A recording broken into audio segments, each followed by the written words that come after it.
नमस्कार, मेरा नाम प्रदीप भार्गव है। मैं मराठा चैम्बर का पास्ट प्रेसिडेंट रह चुका हूँ। आप लोगों से मुलाकात भी हुई है। अरविंद और प्रशांत ने काफ़ी हद तक मुख्य मुख्य मुद्दों के ऊपर विचार दिए हैं।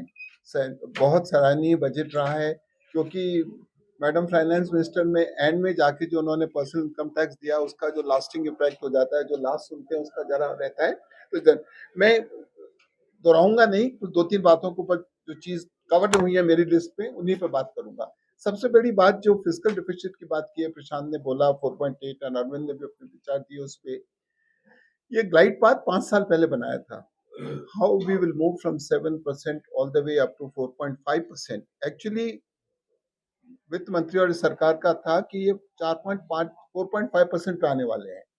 इस बार 4.9 की जगह 4.8 पे आए हैं, बहुत सराहनीय है।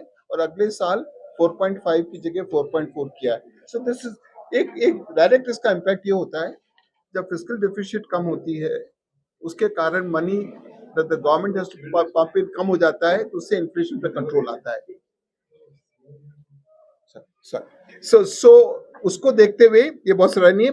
एक ही खाली मेरे को कहना चाहूंगा कि 11 लाख करोड़ कैपिटल इन्वेस्टमेंट का था प्लान इस बजट में। जो नया रिवाइज एस्टिमेट दिए उसमें 10 लाख करोड़ है। तो करीब 1 लाख करोड़ का जो कैपिटल इन्वेस्टमेंट था इंफ्रास्ट्रक्चर में इस साल, वो कम हुआ है। समझ में आता है, क्योंकि इलेक्शन हुए, काफी प्रोजेक्ट डिले हो गए, तो इसलिए समझ आता है। फिर भी उसके बावजूद भी, जैसे प्रशांत ने बताया, जो रेवेन्यू है, GST collection have been higher than the budget, so we done very well. उसी के कारण ये फिजिकल डिफिसिट 4.9 की जगह 4.8 हो गई है। इसी से लिंक्ड होता है कि ईज ऑफ डूइंग बिजनेस की जो हमेशा बात होती है, वित्त मंत्री ने बताया कि बहुत सारे रेगुलेशंस को रिव्यू करेंगे, making it ease of doing business. हमको एक चीज का ध्यान होना चाहिए कि इंडस्ट्री जो हम चलाते हैं, भारत सरकार से हमारा टच पॉइंट कुछ होते हैं, ज्यादा टच पॉइंट होते हैं हमारे स्टेट गवर्नमेंट से, लोकल बॉडीज से। तो ease of doing business Bharat सरकार जो भी करेगी अच्छी बात है, अगर स्टेट गवर्नमेंट अगर उसको नहीं मैच करती है, तो हमारा ईज बिल्कुल अनईज हो जाता है। हर एक का ये अनुभव रहा है कि भारत सरकार के प्रति इतना ज्यादा तकलीफ नहीं होती है। तकलीफ मतलब ईज ऑफ डूइंग बिजनेस है, स्टेट में है। मैं दो तीन छोटी सी बात करना चाहूंगा कि टैक्स रिलीफ के ऊपर बहुत चर्चा हुई। एक्चुअली देश में प्रॉब्लम नौकरी की नहीं है, वेज की प्रॉब्लम है। अगर खासकर अगर आप देखिए, more and more informal workers जो बाहर थे, वो फॉर्मल सेक्टर में आने लगे हैं। उनका आज भी मिनिमम वेज मिलता है।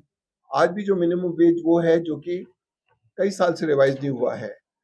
तो 12 लाख वाले को 80,000 मिलना, किसी को 10% कम होना, पर 90% ही कम है। सो हमारे को समस्या ये है कि कॉर्पोरेट सेक्टर और थिंक वेज को बढ़ाना चाहिए।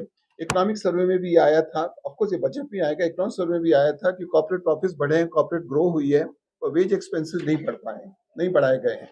तो वो एक चीज देखनी होगी। गिग वर्कर्स के लिए जो बताया, बड़ी अच्छी बात है, क्योंकि वो भी एक थिंग्स।